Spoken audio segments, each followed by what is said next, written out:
So I want you to think back to a time when maybe you felt like you didn't belong.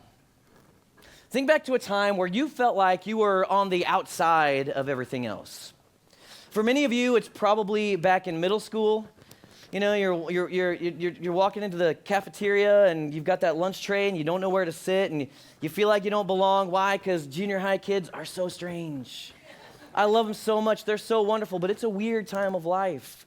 Can we all just pause for a moment and thank God that we're not in middle school anymore? If you're in middle school, we love you. It's going to get better. Maybe it was when you were in high school and you felt like you didn't belong to the right group that you should have belonged to. For me, I spent a little time in my freshman year of high school in Canada. My dad moved to Canada, and so I moved up there, and my dad, he took me and he put me in this Canadian school. And I got to tell you, I just felt like I do not belong here. These people are weird. Like, they're just crazy. Somebody said, yeah. These people are different than me. I mean, I'm not sure that I should even be here. They say weird stuff. Like, they actually say tacos. Like, you want a taco? No, they want tacos. What is a taco? I literally heard somebody say, hey, could we run out and get some nachos? Nachos. Is that me? Is that me? Hello. Hi. Nachos. Actually, I heard one woman say, oh, we had a lovely day at the spa. The spa. And so I'm thinking, I don't understand how you talk. Every sentence ends in A, and it's just a weird place to be. I felt like I did not belong. In fact, in that school, every morning, they had us recite the Canadian Pledge of Allegiance. And I refused to say it. Why? Because my allegiance is to the red, white, and blue. Actually, my allegiance is to Texas.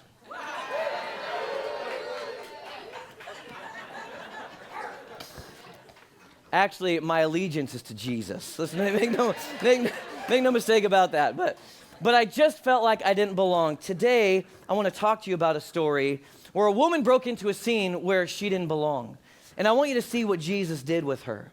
Most of you know that we're in this series at the table, and we've been camping out on this verse, Luke chapter 7, verse 34. It says, the Son of Man came eating and drinking, and you say, here's a glutton, a drunkard, a friend of tax collectors and sinners. The Son of Man came eating and drinking. For most of us, this kind of goes over our heads, right? We don't think too much about it. It doesn't make a lot of sense. Well, eating and drinking, of course he did. I mean, he was fully God, he was fully man, he was there. He had to have some sustenance to live, right? So what does that have to do with anything? Why is this even noteworthy? Why are we highlighting this scripture? And one of the reasons that it doesn't impact us very much is because meals meant way more in the time of Jesus than they do today.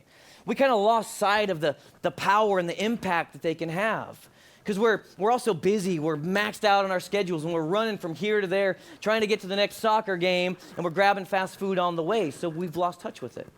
We've lost the idea, the power that meals can have, and how they can actually bring people together, or in many cases through history, tear people apart.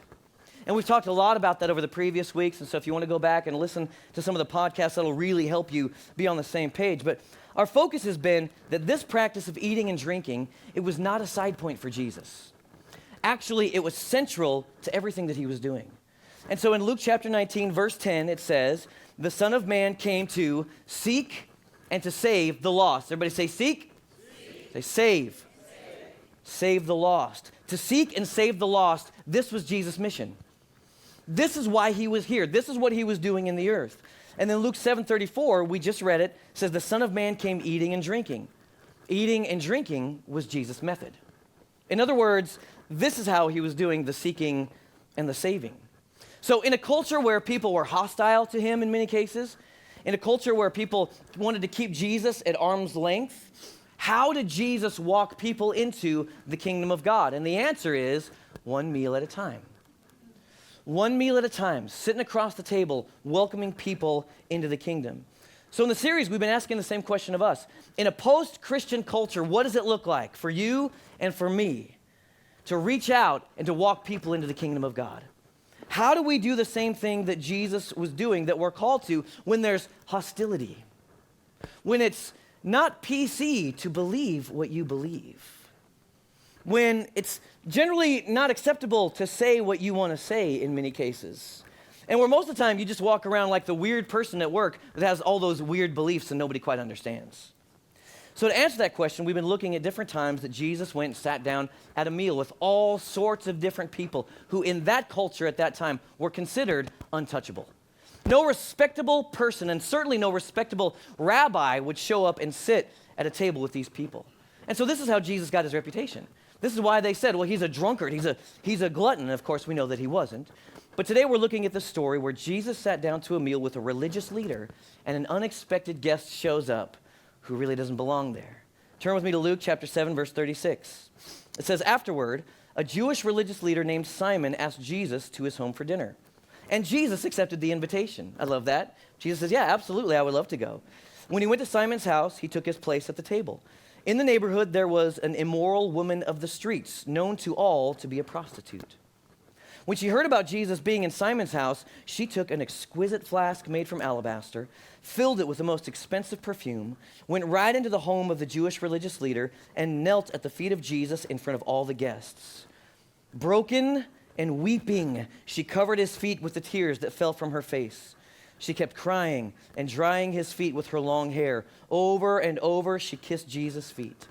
Then she opened her flask and anointed his feet with her costly perfume as an act of worship. Okay, hold up, everybody. This is a crazy scene. If you've been in church and you've read this story over and over and you kind of read it, oh yeah, lady comes in, cries, wipes his feet with her, you just kind of dismiss it. Stop for a minute. Go to the room. Think about what this looks like. Think about what's actually happened, the scene that this woman is creating. Now, we don't exactly know what her life was like, and translations, this one particularly, the Passion Translation, says that she was most likely a sex worker. But just think, it must have taken so much courage for her just to walk in that room.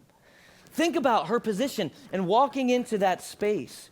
She lives in a male-dominated, patriarchal society. And if you're living the lifestyle that she's living, the one place you do not go is to the Pharisee's house. You don't want to go show up there. And so what happened here, scholars say that it wasn't necessarily that she showed up, because this room was probably open. People knew that Jesus was there. They were hosting a meal. And so people could probably come in. Culture was a little bit different. Privacy is not exactly what it was today. And that's going away. Thanks a lot, Facebook. But whatever. I'm sorry. So it wasn't exactly the same. So people probably could have. So the issue was not that she was there. The issue was she didn't stay on the sidelines where she was supposed to. She should have been on the outside. She wasn't supposed to be right in the center. And so some scholars argue that this immoral woman, she's just relating to Jesus the only way that she knows how to relate to men. Like, this is what she knows how to do. But in that culture, you don't do this. And you never, ever lower your hair in public. Ever. And so do you see it? Like, she's crying, she's weeping, she's drying his feet with her hair. This is a mess. It's messy, and everybody sitting in the room is like, okay, I don't know what to do. I feel awkward. I don't know what to do with my hands. Like, I'm not sure what should happen here. It's kind of like when you have Thanksgiving, you know, and all the family comes in, and you're sitting there having a nice Thanksgiving dinner, and your strange uncle starts going crazy on all of his political beliefs. And you're like, okay, I don't know what to do. Could I have a little more to drink? What's in this drink? Could I get a little more of this? Like, I don't know what to do with this scene. This breaks all the social rules. It breaks all the religious rules, not to mention just plain old etiquette. And so if we're honest, this situation, if you were there, it would make us feel so uncomfortable. Like, this is Jesus. You don't act this way around Jesus. This is not appropriate behavior around Jesus. There's things you do and things you don't do. And so bring all of those thoughts forward today into our culture. And it might sound something like this. Well, this is church. This is church. You don't do that in church. There's acceptable behavior here. If you're going to be here, there's things you got to do. Like, we're a little more refined than this. And so there's rules, there's etiquette. If you're going to be in church, if you're going to be religious, if you're going to be a Christian, there's things that you have to do. And you, right there, what you're wearing, that's not it. It reminds me of this meme that keeps showing up in my feed. Maybe you saw it sometime. I don't know if you can read it from where you are, but it says, maybe you shouldn't wear ripped jeans to church. Maybe you should look up at Jesus and not up and down at my outfit, Carol. I love that Thor face, by the way. That's my favorite. You're laughing because this is real to you. Like, you understand this. This makes sense to me, and some people have actually said that to some of you. But Jesus' response to this woman is so much different. Luke 7, verse 39, Simon saw what was happening, and he thought, this man can't be a true prophet. If he were really a prophet, he would know what kind of sinful woman is touching him. So you got to see it. Simon, he's checking Jesus out. He's wondering, is this guy for real? Is he who he says he is? And now, because of what's happening, he's saying, nope, he's not. He couldn't possibly be, because if he was, he would kick her out. So Jesus says, Simon, I have a word for you. Go ahead, teacher, I want to hear it, he answered. No, he doesn't. It's a story about two men who were deeply in debt. One owed the bank $100,000, and the other only owed $10,000. When it was obvious that neither of them would be able to repay their debts, the kind banker graciously wrote off the debts and forgave them all that they owed. So tell me, Simon, which of the two debtors would you be the most thankful? Which one would love the banker most? And Simon answered, well, I suppose it would be the one with the greatest debt forgiven. You're right, Jesus agreed. And then he spoke to Simon about the woman still weeping at his feet. Don't you see this woman kneeling here? She's doing for me what you didn't bother to do. When I entered your home as your guest, you didn't think about offering me water to wash the dust off my feet. Yet she came into your home and washed my feet with her many tears and dried my feet with her hair. You didn't even welcome me into your home with the customary kiss of greeting, but from the moment I came in, she has not stopped kissing my feet. You didn't take the time to anoint my head with fragrant oil, but she anointed my head and feet with the finest perfume. She's been forgiven of all her many sins. Whoa, did you hear that, everybody? She has been forgiven all her many sins. This is why she has shown me such extravagant love. But those who assume they have very little to be forgiven will love me very little. Straight to the heart. Then Jesus said to the woman at his feet, all your sins are forgiven. All the dinner guests said among themselves, who is this one who can even forgive sins? And then Jesus said to the woman, your faith in me has given you life. Now you may leave and walk in the ways of peace. When you read the story, what you tend to remember is everything that this woman did. And that's right. It's good. It's appropriate. We should learn from what she did for Jesus, and we should respond very much like her. But what about Simon? If you look at Simon, what is it that we need to learn from Simon? Like this guy, he's the God lover in the story. He's the church goer, we might say. He's the expert in the law. He's the religious leader, and this guy completely missed it. He missed everything that was happening in the room. And it kind of seems like Jesus would almost let it go. Like you're reading the story and it kind of seems like maybe they would just kind of move on. But it's obvious that Simon, he's thinking something. It's obvious that he's passing judgment on this woman. And actually, I love it because if you read another translation, it says he's just kind of thinking to himself. And so Jesus, in response to his thoughts, tells that story. Oh, this man can't be a prophet. In response to his thoughts, he tells him a story. So where did Simon miss it? I think there's a few things, and you can write them down on your notes. For sure, Simon, he didn't see Jesus for who he really is. He didn't see it. He had the King of Kings, the Lord of Lords. The Messiah was sitting at his table, and he said, no, this guy couldn't be a prophet, because if he was, he would dismiss this woman. He didn't get it, and he missed out on who Jesus really is and what Jesus was doing. I think he didn't realize how much he had been forgiven. He didn't realize how much he'd been forgiven. This is what Jesus was saying in the story. Those who feel like they've been forgiven very little, they're going to love me very little. And this for sure was Simon. He thinks he's fine. He thinks he's the one in right standing. And he's looking down at this woman who's such an embarrassment, such a mess. Everybody knows her story. Oh, she certainly needs that. Not like me. I'm good. I'm holy. I'm religious. I'm the expert. And he was wrong. Simon was so concerned with religious appearance, so concerned with his own honor, that he disregarded every act of common and thoughtful hospitality. He disregarded every act of common and thoughtful hospitality. This is what Jesus was saying to him. You didn't give me any water for my feet. People, there were no Nikes in those days. People are walking around in sandals and they're traveling everywhere. It's dirty. It's gross. There's a lot of stuff up in there in between those toes. And so it was customary. You come in, you get water to wash. And he says, Simon, you lost sight of radically ordinary hospitality. Everything that we've been talking about over the past several weeks, Simon lost sight of it. And everybody were in danger of doing the same thing. We have to remember, Simon missed Jesus. He lost sight of the table. And I think it's so interesting. It kind of highlights the danger that all of us have the potential to fall into if we're not cautious. Even in our pursuit of God, we can miss people. Even in our rapturous, extravagant pursuit of God, we can miss out on what God is really doing in the earth. We miss out on people. We can become so religious that we no longer see what moves his heart. We no longer see what he's really passionate about. We see the mess more than we see the people. They walk in and we kind of look at them and go, oh, I know what you're going through in your family right now. Oh yeah, I'm not sure if you should be here. I know what she's doing. Do you see the way she was worshiping in there? I'm not sure she should be worshiping like that. I'm not sure Jesus is paying any attention to her. Guess what's happening? Simon, that's creeping in. It's creeping in. You're in danger. You're in danger. You're missing out on who Jesus is. You're forgetting about radically ordinary hospitality. We're in danger. Listen, when we read Luke 7:34, the Son of Man came eating and drinking, most of us, it's a little hard to understand today in our culture because we read tax collectors and sinners and we don't think that much about it.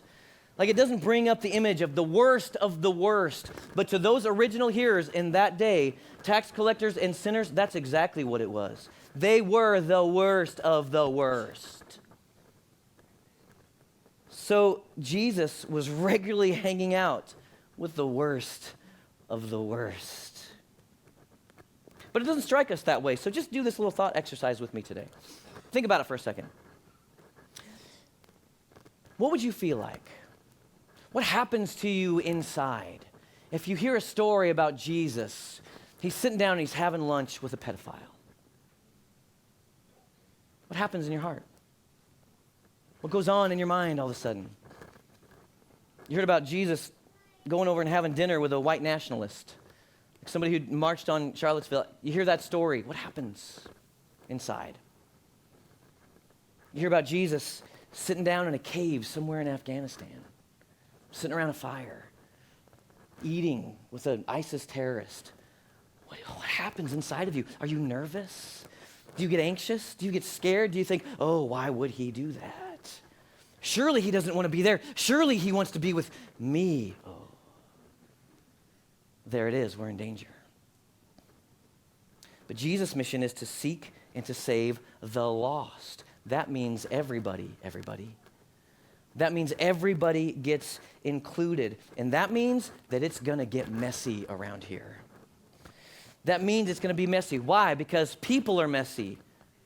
Many of you are thinking, well, that's true. They are so messy. No, we are messy. We struggle. We have pride. We have arrogance. We have selfishness. People are struggling through sex addiction, alcohol addiction, bondages. There's stuff going on in people. And when those people come in, it's going to be messy. And that kind of messes with our religious sensibility. And if we're really honest, we can easily fall into the same trap that Simon the Pharisee did. This messy, out-of-line prostitute. She interrupted my time with Jesus. And that religious judgment kind of creeps into us. And so I just think it's good for us to turn and face it. To turn and face it square on. How easy it is for us to try to fit God and the church into our religious preferences. It should be like this. It needs to feel like this. I want my God a certain way. I like when he likes me. I'm not sure about all those other people.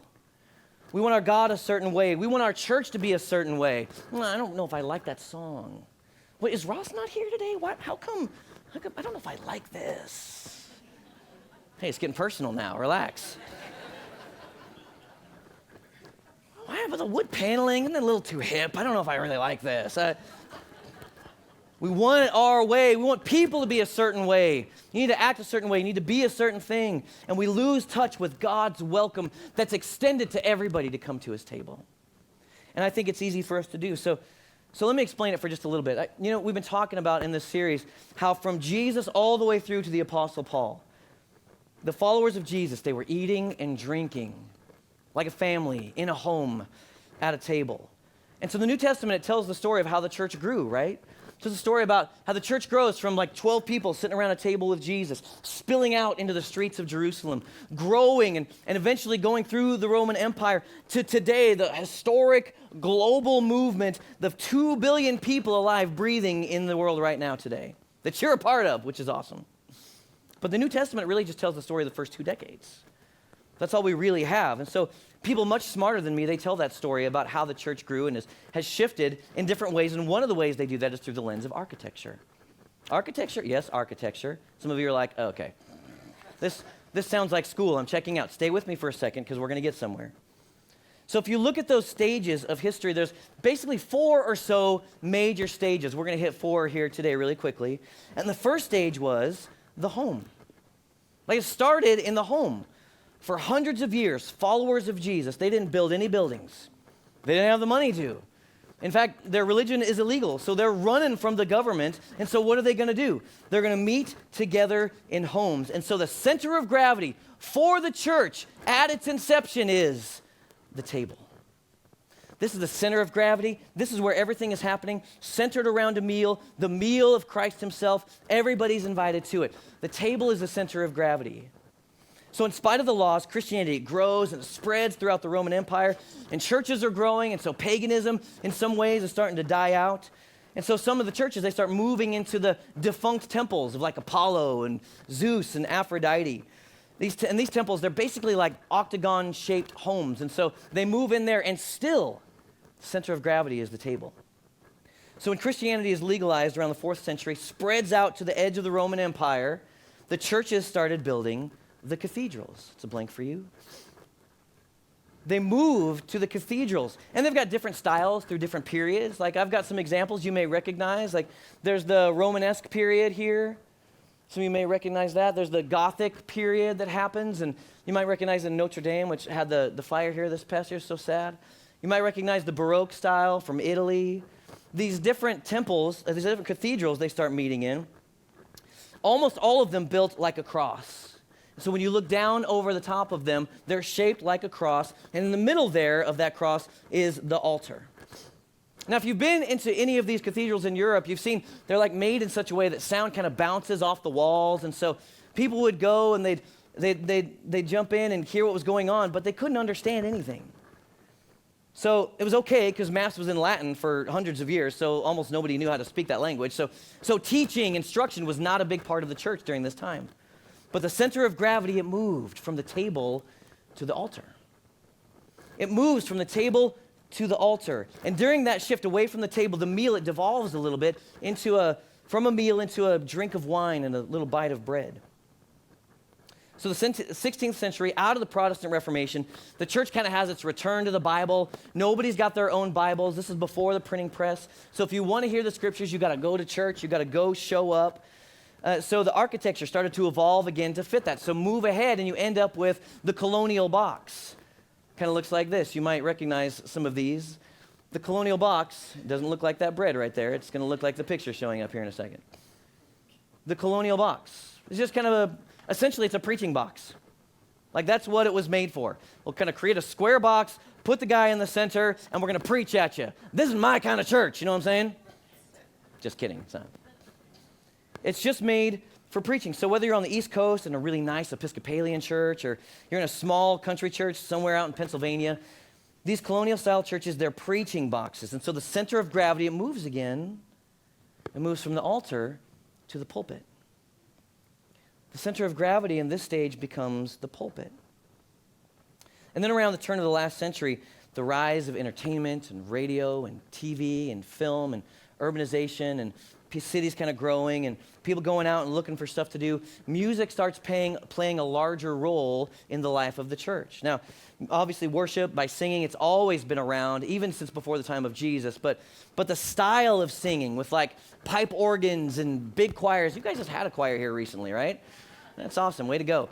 This kind of style, it wasn't done before that stage, and so we look at that and kind of go, oh, that's old school.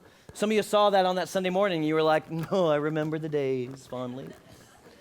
And we look at it and we go, oh, that's old school, but in the history of the church, this is